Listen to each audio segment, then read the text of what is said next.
Hello friends, आप सभी को एनसीईआरटी ज्ञान पे स्वागत करता हूं। दोस्तों, आज हम लोग कक्षा 9 का नागरिक शास्त्र चैप्टर 5 के बारे में जानेंगे, जो कि है लोकतांत्रिक अधिकार। हम लोग इसमें ऐसे एमसीक्यू देखेंगे जो आपके एग्जाम में बहुत ही ज़्यादा इंपॉर्टेंट क्वेश्चन बनने वाले हैं। तो चैप्टर शुरू करते हैं।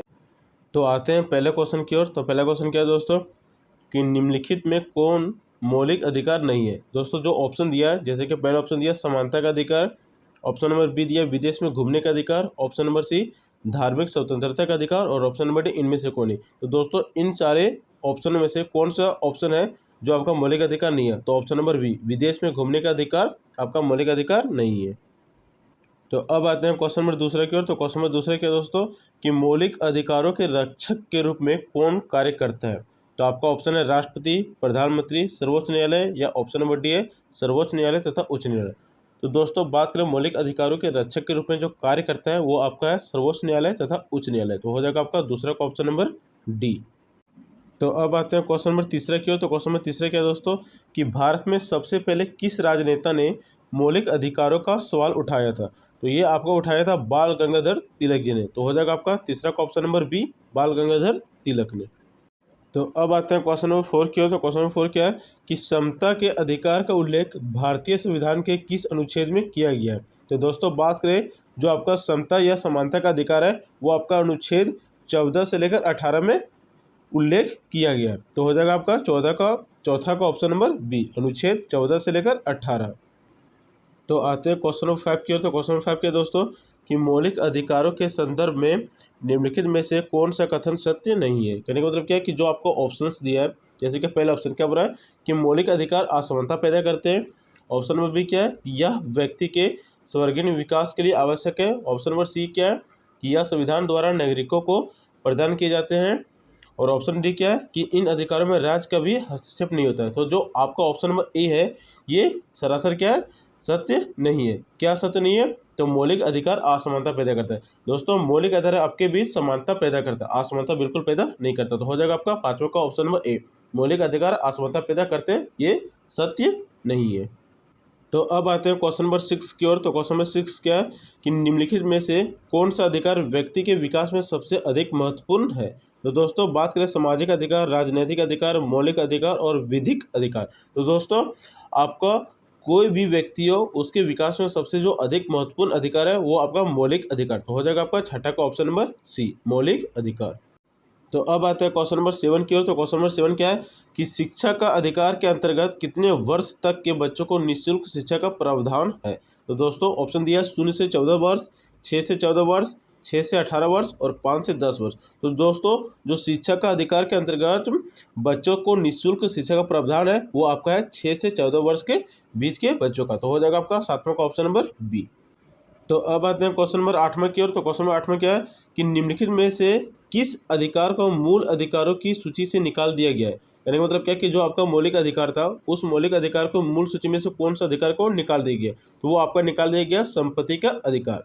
ठीक है, और आपका बचा कौन है, तो आपके 6 मौलिक अधिकार बचा हुआ है। तो हो जाएगा आपका आठवां का ऑप्शन नंबर ए, संपत्ति का अधिकार मूल अधिकारों से उसको निकाल दिया गया है।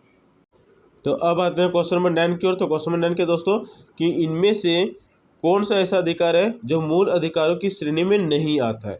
तो दोस्तों, बात करें संपत्ति का अधिकार, जो कि इससे पहले भी हम लोग देखे थे। तो ऑप्शन नंबर डी क्या है, कि संपत्ति का अधिकार, ये संपत्ति का अधिकार है जो आपके मूल अधिकारों की श्रेणी में नहीं आता है। ठीक है, तो हो जाएगा आपका ऑप्शन नंबर डी। तो अब आते हैं क्वेश्चन नंबर 10 की ओर। तो क्वेश्चन नंबर 10 क्या दोस्तों, कि निम्नलिखित में कौन मौलिक अधिकारों की श्रेणी में नहीं आता है।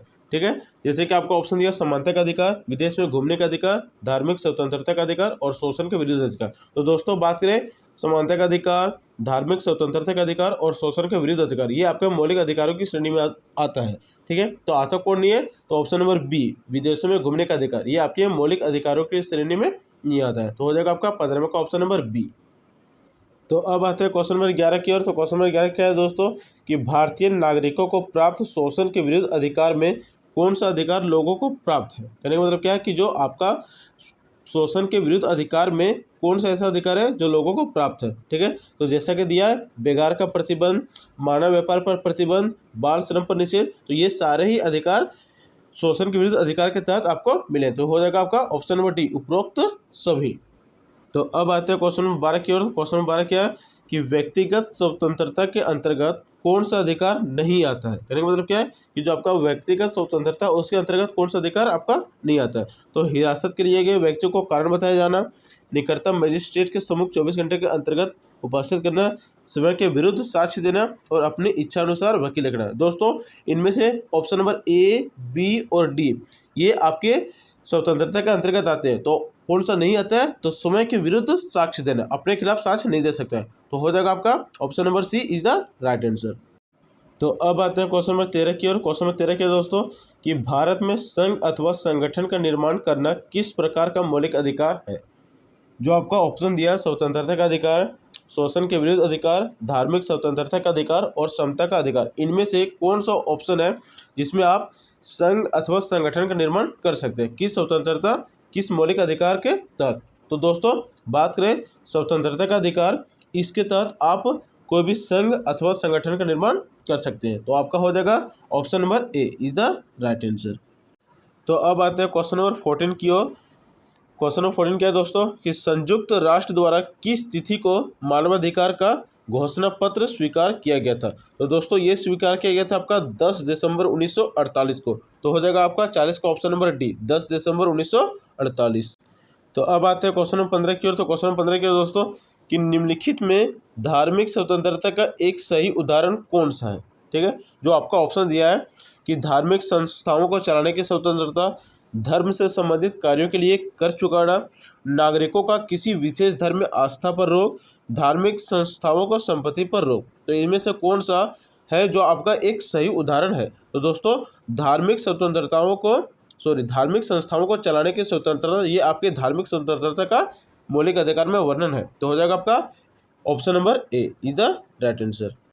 तो आते हैं क्वेश्चन नंबर 16 की ओर। क्वेश्चन नंबर 16 क्या दोस्तों कि मानवाधिकार दिवस प्रत्येक वर्ष किस तिथि को मनाया जाता है। तो दोस्तों बात करें मानवाधिकार दिवस, तो मानवाधिकार दिवस आपका प्रत्येक साल 10 दिसंबर को मनाया जाता है। तो हो जाएगा आपका 16वां का ऑप्शन नंबर सी।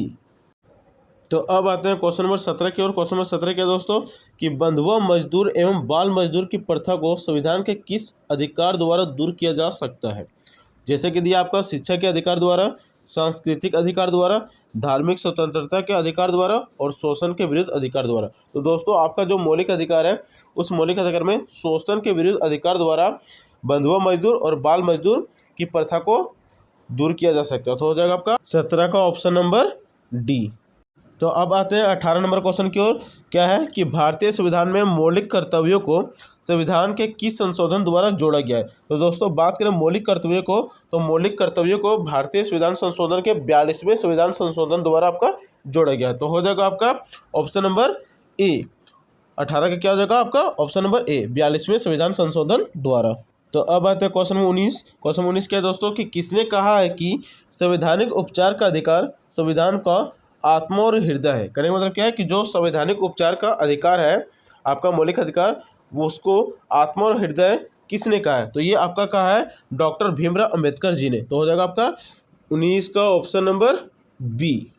तो अब आते हैं क्वेश्चन नंबर 20 की ओर। क्वेश्चन नंबर 20 के दोस्तों कि भारतीय संविधान के अनुच्छेद 19 से 22 तक में निम्नलिखित में से किस अधिकार का वर्णन है। कहने का मतलब क्या है कि जो आपका भारतीय संविधान का अनुच्छेद है 19 से लेकर 22 उसमें से कौन सा मौलिक अधिकार का आपका वर्णन है। तो ये आपका स्वतंत्रता का अधिकार का वर्णन है। तो 20 का हो जाएगा आपका ऑप्शन नंबर बी स्वतंत्रता का अधिकार इज द राइट आंसर।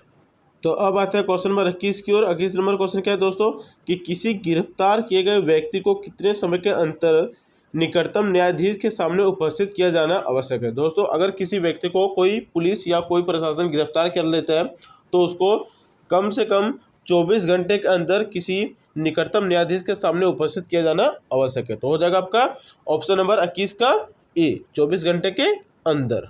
तो अब आते हैं क्वेश्चन नंबर 22 की ओर। 22 नंबर क्वेश्चन क्या दोस्तों कि शिक्षा का अधिकार का वर्णन किस अनुच्छेद में है। तो दोस्तों बात करें क्वेश्चन नंबर 22 में क्या है कि शिक्षा का अधिकार का वर्णन किस अनुच्छेद में, तो ये आपका अनुच्छेद 29 में। तो हो जाएगा आपका ऑप्शन नंबर बी। तो आते हैं क्वेश्चन नंबर 23 की ओर। तो क्वेश्चन नंबर 23 क्या दोस्तों कि मौलिक अधिकारों का वर्णन संविधान में किस अनुच्छेद से किस अनुच्छेद तक है। दोस्तों बात करें हमारे जो संविधान है उस संविधान में जो हमारा मौलिक अधिकार मिला है उस मौलिक अधिकार का जो वर्णन है वो आपका अनुच्छेद 12 से लेकर अनुच्छेद 35 तक में है। तो हो जाएगा आपका 23 का ऑप्शन नंबर ए, अनुच्छेद 12 से लेकर अनुच्छेद आपका 35 तक। तो अब आते हैं क्वेश्चन नंबर 24 की ओर। क्वेश्चन क्या है दोस्तों कि बेगार का अर्थ है। क्वेश्चन मतलब क्या है कि जो आपका बेगार है उसका अर्थ क्या है। जैसे कि आपका ऑप्शन दिया है कि पुरुषों की खरीद फरोख्त करना, बच्चों को कारखाने में काम करने पर प्रतिबंध लगाना, व्यक्ति की इच्छा के विरुद्ध काम करवाना या कमजोर वर्गों का शोषण करना। तो दोस्तों बात करें बेगार, तो बेगार का अर्थ होता है कि व्यक्ति की इच्छा के विरुद्ध काम करवाना। तो हो जाएगा आपका option number C is the right answer. तो अब आते हैं क्वेश्चन नंबर 25 की ओर। क्वेश्चन नंबर 25 क्या दोस्तों कि धर्मनिरपेक्षता शब्द निम्नलिखित में से किस शब्द का समानार्थी है। ठीक है, तो धर्मनिरपेक्षता का अर्थ ही होता है कि धर्मों से ऊपर। ठीक है, तो इसमें से जो ऑप्शन दिया है कि पंथ निरपेक्षता, ठीक है, कर्म निरपेक्षता, गुट निरपेक्षता और समाज निरपेक्षता, तो इसमें से जो धर्म निरपेक्षता उसका समानार्थी शब्द कौन सा है, तो है आपका ऑप्शन नंबर बी, पंथ निरपेक्षता। तो हो जाएगा आपका 25 का option number B is the right answer. तो अब बात है क्वेश्चन नंबर 26 की ओर। क्वेश्चन नंबर 26 के दोस्तों कि वर्तमान समय में भारतीय नागरिकों को कितने मौलिक कर्तव्य प्रदान किए गए हैं। तो दोस्तों बात करें मौलिक अधिकार, तो आपका वर्तमान में मौलिक अधिकार 6 हैं, लेकिन वही बात करें हम मौलिक कर्तव्य, तो मौलिक कर्तव्य वर्तमान में 11 हैं। तो हो जाएगा आपका 26 का ऑप्शन नंबर सी। दोस्तों आज के लिए इतना ही, मिलते हैं नेक्स्ट वीडियो में। आप सभी को हैप्पी होली। आप सभी अपने जीवन में होली का त्यौहार मनाएं, खुशियों का त्यौहार मनाएं और सभी के जीवन में अच्छी खुशियां आए। तो मैं फिर से एनसीईआरटी ज्ञान की हब की तरफ से आप सभी को होली की बहुत बहुत शुभकामनाएं। धन्यवाद।